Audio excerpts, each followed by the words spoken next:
A 13-year-old black girl was cast out from her frontier town for becoming pregnant, left to die in the wilderness by the very people who should have protected her. 14 years later, Catherine Beaumont returned as a wealthy, educated woman with the power to destroy everything her former community held dear. She now owned their debts, their land, and held the secret that could shatter their respected mayor's carefully constructed life. The scared child they had abandoned had become the reckoning they never saw coming. The deed slid across the mahogany desk with barely a whisper. Catherine Beaumont watched Mayor Thomas Whitman's face drain of color as he read the documents. His hands trembled against the paper. Behind her, Marcus shifted his weight from foot to foot. The 14-year-old boy had his mother's steady gaze, but something else entirely in the set of his jaw. Something that made Whitman's breathing shallow. This can't be legal. Whitman's voice cracked like dry timber. Catherine smoothed her burgundy traveling dress. The fabric was finer than anything Millhaven had seen. Her gloves were spotless despite the dusty ride into town. Your debts, your practice, your house. She pointed to each line item. All transferred to Beaumont Holdings as of yesterday. The mayor's office felt smaller with her presence. Sunlight streamed through grimy windows, catching dust motes that danced between them like secrets waiting to settle. What do you want? Catherine studied his face. The years had been kind to Thomas Whitman. Silver touched his temples now. Lines around his eyes spoke of laughter and respect from his community. His hands were soft from a life of comfort. Do you remember Celia? The preacher's daughter you condemned 14 years ago? Whitman's chair creaked as he leaned back. His eyes darted to Marcus, then away, then back again. The resemblance was unmistakable once you looked for it. The same, pale eyes, the same stubborn chin. I remember a troubled girl who brought shame to her family. That troubled girl. Catherine's voice stayed level. She was 13. The mayor reached for his water glass. His hand shook enough to ripple the surface. I'm going to tell this town exactly what kind of man leads them. Catherine stood, her movement fluid and deliberate. Unless you confess your crimes publicly by Sunday service, you can't prove anything. I don't need to prove what everyone will see for themselves. Marcus stepped forward. The boy had been quiet through the entire exchange, but now his presence filled the room. He was tall for his age, with intelligent eyes that missed nothing. This is my son, Marcus. Catherine placed a gentle hand on the boy's shoulder. He's curious about his heritage, about this town where his story began. Whitman's face went gray as old ash. If you don't confess, what I reveal will destroy more than just you, Thomas. It'll destroy everyone who believed in you. Everyone who trusted this town's righteousness. The mayor tried to stand, but his legs wouldn't hold him steady. He gripped the desk edge. What do you want from me? Justice. Catherine moved toward the door. You have until Sunday to decide what that looks like. The wooden floors groaned under their feet as they left. Whitman remained frozen behind his desk, staring at the deed that had just changed everything. Outside, Millhaven stretched before them in the afternoon heat. The town had grown since Catherine's childhood. New buildings lined the main street. Fresh paint covered old sins. Marcus walked beside his mother without speaking. He'd learned her rhythms over the years. When to ask questions, when to simply witness. The general store bustled with afternoon trade. Women in faded calico examined bolts of cloth while their children pressed faces against penny candy jars. Men gathered near the door, discussing cattle prices and weather. All conversation stopped when Catherine entered. She moved through the store with quiet confidence. Her presence commanded attention without demanding it. The shopkeeper, a nervous man with thinning hair, hurried to assist her. Ma'am, what can I help you find? I'm looking to hire workers for some projects around town. Catherine examined a display of preserves. Good wages for honest work. The store buzzed with whispered interest. Jobs were scarce. Honest wages, even scarcer. An older woman stepped forward. Her dress was mended but clean. Pride straightened her shoulders despite the weariness in her eyes. What kind of work? Building repairs, land improvements, fair treatment for fair labor. The woman nodded slowly. Others gathered closer, drawn by the promise of dignity alongside dollars.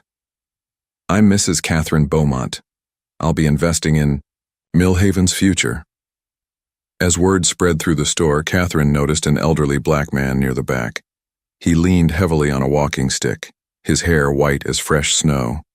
Deep lines mapped his face like dry riverbeds. Preacher Washington had aged beyond his years. He stared at Catherine with puzzled recognition, as if trying to place a half-remembered song. She met his gaze steadily, letting him look his fill. The preacher's eyes filled with tears he couldn't name. Do I know you, miss? Catherine's voice stayed gentle. Perhaps we'll have time to talk soon. She turned away before he could respond. Some conversations required proper timing. Outside the store, Marcus finally spoke. He's my grandfather. Yes. He doesn't know. Not yet. They walked toward the hotel where Catherine had secured rooms. The building was modest but well maintained. Clean windows reflected the late afternoon sky. When will you tell him? Catherine paused at the hotel steps. Down the street, she could see Mayor Whitman stumbling from his office like a man who'd seen his own grave. Sunday, after the whole town understands what they lost. That evening, as oil lamps flickered to life across Millhaven, Catherine sat by her window watching the community settle into night. Some secrets were worth 14 years of patience. Others were worth much more. In the distance, church bells marked the evening hour. 3 days until Sunday service. 3 days for Thomas Whitman to choose between confession and catastrophe. Catherine pulled the curtains closed and began planning for tomorrow. The reckoning had only just begun. Dawn crept across Millhaven like spilled water finding every crack. Catherine stood at her hotel window, watching the town wake. Smoke curled from chimneys. Doors opened to release yesterday's stale air. She had work to do. The first family arrived at her hotel before breakfast finished cooling. Word traveled fast in small towns, especially word about steady wages. Martha Collins clutched her youngest child's hand while 2 older boys flanked her sides. Her husband had died in a mining accident 6 months back. The hollow in her cheek spoke of meals skipped so children could eat. Mrs. Beaumont, I heard you might have work. Catherine invited them into the hotel's modest sitting room. Sunlight streamed through clean windows, warming the worn furniture. I'm planning improvements around town, building repairs, land clearing. Your boys look strong. The older boy straightened his shoulders. Pride flickered in eyes too old for his face. We work hard, ma'am. I believe you do. Catherine placed several coins on the table between them. Advance payment. Work starts Monday. Martha's eyes filled. She scooped up the money with shaking hands. Thank you. After they left, more families came. The Hendersons needed roof repairs on their boarding house. The Washingtons required help with their small farm. Each conversation followed the same pattern. Desperate need meeting unexpected opportunity. Catherine listened to every story, remembered every name, filed away each small injustice and unmet dream. By midday, half the town's unemployed had found purpose. The other half watched with growing suspicion. Marcus spent his morning exploring Millhaven's dusty streets. He moved with his mother's quiet observation skills, cataloging details others missed. The way certain families lived in smaller houses on specific streets.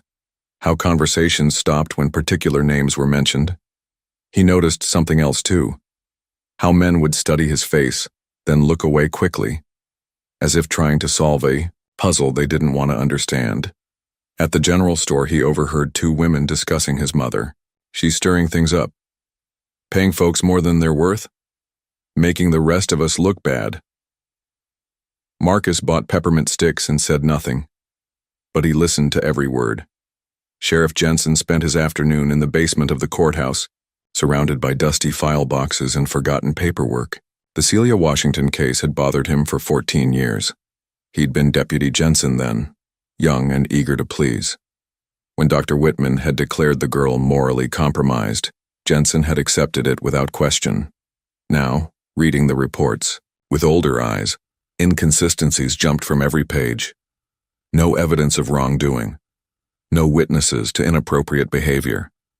Just a 13-year-old girl who couldn't explain her condition, and a respected doctor's word against her silence. Jensen closed the file and stared at the wall.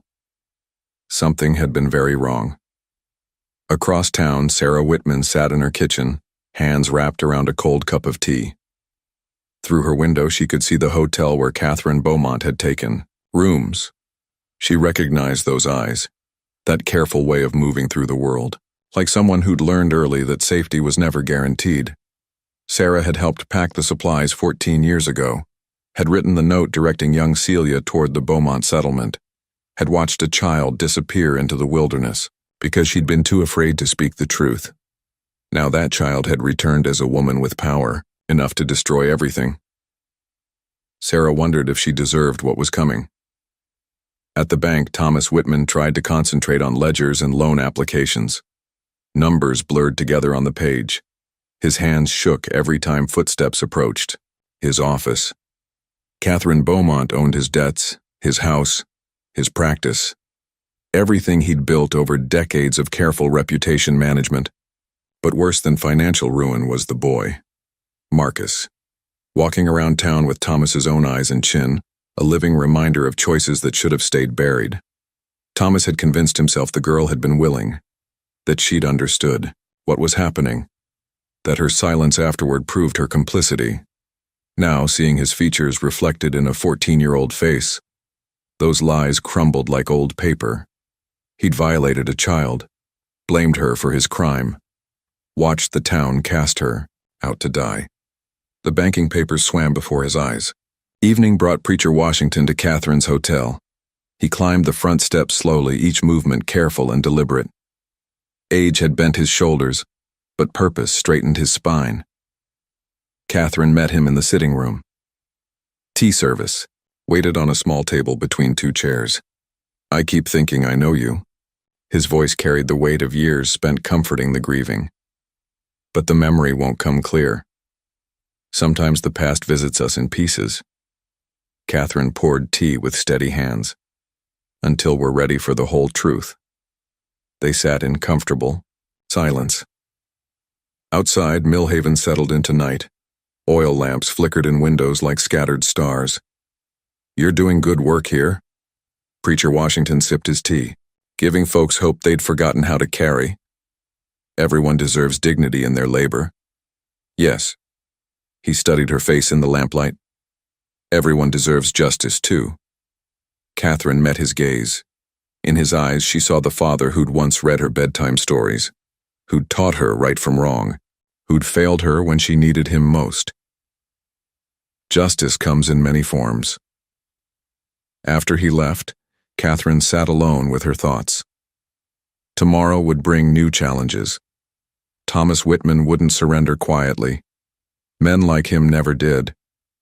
But she'd survived 14 years in the wilderness, had built a new life from nothing but determination and the kindness of strangers, had raised a son who knew his worth despite the circumstances of his birth. Whatever Thomas tried next, she'd be ready. Marcus appeared in the doorway, dressed for sleep but too alert for rest. "Will you tell me about the settlement, where we lived before?" Catherine patted the chair beside her. Her son settled in, all elbows and knees and curious intelligence. The Beaumont settlement was built by people who refused to accept the world as it was. She smoothed his unruly hair. "They taught me that survival isn't enough, that we owe it to ourselves and each other to build something better."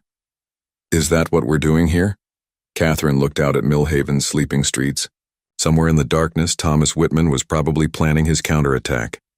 Sarah Whitman was wrestling with 14 years of guilt. Sheriff Jensen was questioning everything he thought he knew about justice. We're giving them a chance to choose who they want to be. And if they choose wrong? Catherine's smile carried winter's edge. Then they'll learn what consequences really mean. Saturday morning arrived with storm clouds gathering on the horizon. Catherine watched them build from her hotel window while the town stirred below. One day until Sunday service. One day until Thomas Whitman chose his fate. Thunder rumbled in the distance like God clearing his throat. The knock came before breakfast. Catherine opened her door to find Sarah Whitman standing in the hallway, her face pale as winter sky. The woman's hands twisted a handkerchief into knots. "May I come in?" Catherine stepped aside. Sarah entered like someone walking into her own trial. They sat across from each other in the small sitting room. Sarah's breathing came shallow and quick. Her eyes darted everywhere except Catherine's face. "I know who you are." Catherine waited. Outside, the wind picked up, rattling windows and sending dust devils dancing down the street. "I helped you escape that night." Sarah's voice barely rose above a whisper. "I packed the supplies, wrote the note about the Beaumont settlement. I remember. I've thought about you every day for 14 years. Tears tracked down Sarah's cheeks. Wondered if you survived, prayed you found safety." Catherine studied the woman across from her. Sarah Whitman had aged poorly. Lines mapped her face like cracks in drought-hardened earth. Her hair had gone gray too early. Guilt was a hungry thing that devoured its host from within. "Why didn't you speak up for me then?" Sarah's hand stilled on the handkerchief. "Because I was a coward." The admission hung between them like smoke. But that's not the whole truth. Sarah lifted her chin, meeting Catherine's gaze for the first time. "I'd lost 3 babies by then, miscarriages. The doctor said I'd never carry a child to term." Catherine's expression didn't change, but something shifted in her posture, a slight leaning forward, an invitation to continue. "When I saw what Thomas had done to you, I couldn't bear to watch another child die." Sarah's voice grew stronger. "So I helped you escape. Then I started helping others." The room fell silent, except for wind scraping tree branches against the walls. Others? Girls who found themselves in trouble. Young women who needed to disappear before their situations became public knowledge. Sarah smoothed her skirt with trembling hands. "I've been running an underground network for 14 years, getting them to safe places. New starts." Catherine absorbed this revelation like earth soaking up rain. Sarah Whitman wasn't just a silent accomplice, she was both enabler and protector, both coward and hero. How many? 17 girls, all safe, all given chances to build new lives. And how many more suffered because you never exposed Thomas? Sarah flinched as if struck. "I don't know." The truth settled between them like dust after a storm. Sarah had saved 17 girls while allowing the man who endangered them to continue his predation unchecked. "I'm going to tell the truth tomorrow." Catherine's voice stayed level. "All of it." "I know." Sarah stood, her movements careful and deliberate. "I'll face whatever consequences come." After Sarah left, Catherine sat alone with the weight of moral complexity. Justice wasn't always clean. Sometimes heroes were cowards. Sometimes salvation came with a price paid by others. Marcus found her there an hour later, staring out at the gathering storm. "Mother?" Catherine turned. Her son's face carried questions too heavy for his 14 years. She told him everything. About Dr. Whitman, about the circumstances of his conception, about the town that cast out a child rather than confront an uncomfortable truth. Marcus listened without interruption. His face remained composed, but his hands clenched and unclenched in his lap. When she finished, silence stretched between them like a bridge neither wanted to cross. "He's my father." "Biologically, yes. But not really." Catherine reached for his hands, stilling their restless movement. "Family is built by choice and love, not by blood alone." Marcus nodded slowly. Outside, the first fat raindrops began, pelting the windows. What happens tomorrow? The town chooses who they want to be. And us? Catherine smiled, the expression carrying 14 years of survival and determination. We continue being who we've always been. Free. That afternoon, Sheriff Jensen climbed the hotel steps with heavy deliberation. Rain had started in earnest, turning Millhaven's dusty streets into muddy streams. Catherine received him in the lobby. Other guests huddled near the fireplace, driven inside by the storm's fury. Jensen removed his hat, water dripping from the brim. I know what happened 14 years ago. Do you? Enough. He rolled the hat brim between work-hardened fingers. I was young then. Didn't ask the right questions. Trusted authority instead of evidence. Catherine waited for him to continue. I want to arrest Thomas Whitman tonight, before tomorrow's service. No, Jensen's eyebrows rose. Ma'am? The town needs to choose. They need to see who they've been following, who they've trusted with their moral guidance. And if they choose to protect him? Catherine's smile carried Winter's cutting edge. Then they'll discover what kind of woman they created when they threw that child into the wilderness. Jensen studied her face, seeing something that made him step back involuntarily.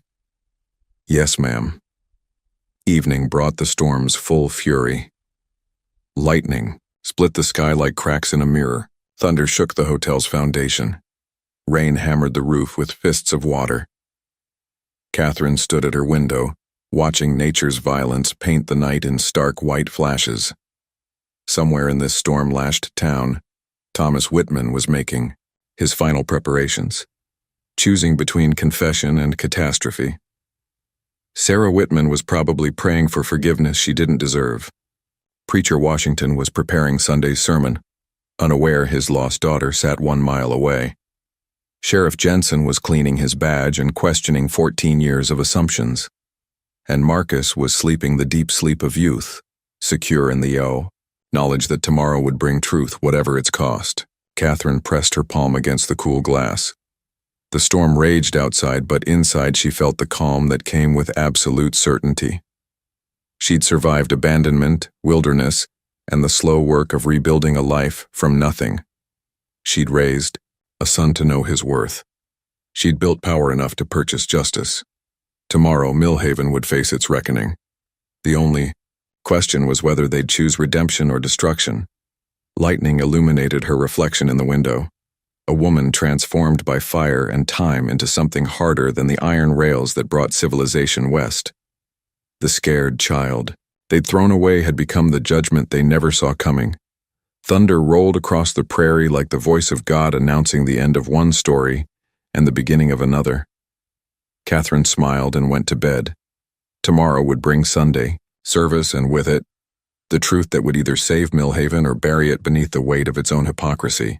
Either way, justice would finally have its day. Sunday morning dawned clear and sharp after the storm. Puddles reflected the church steeple like broken mirrors scattered across Millhaven's muddy streets. Catherine dressed with deliberate care, choosing a simple blue dress that spoke of dignity without ostentation. Marcus stood beside her, tall and serious in his Sunday best. His resemblance to Thomas Whitman would be undeniable in the church's revealing light. They walked through town as bells called the faithful to worship.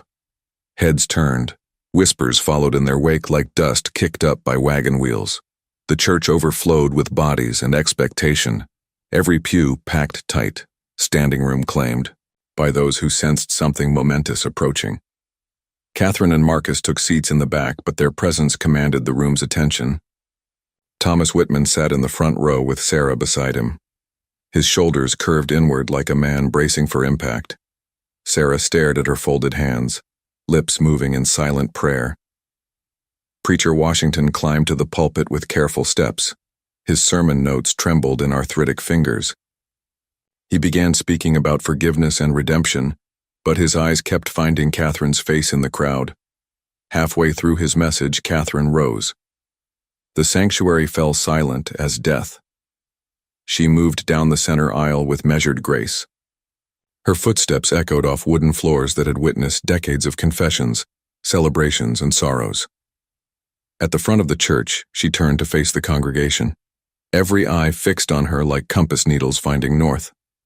14 years ago, you cast out a child because you believed in a lie. Her voice carried to every corner without strain.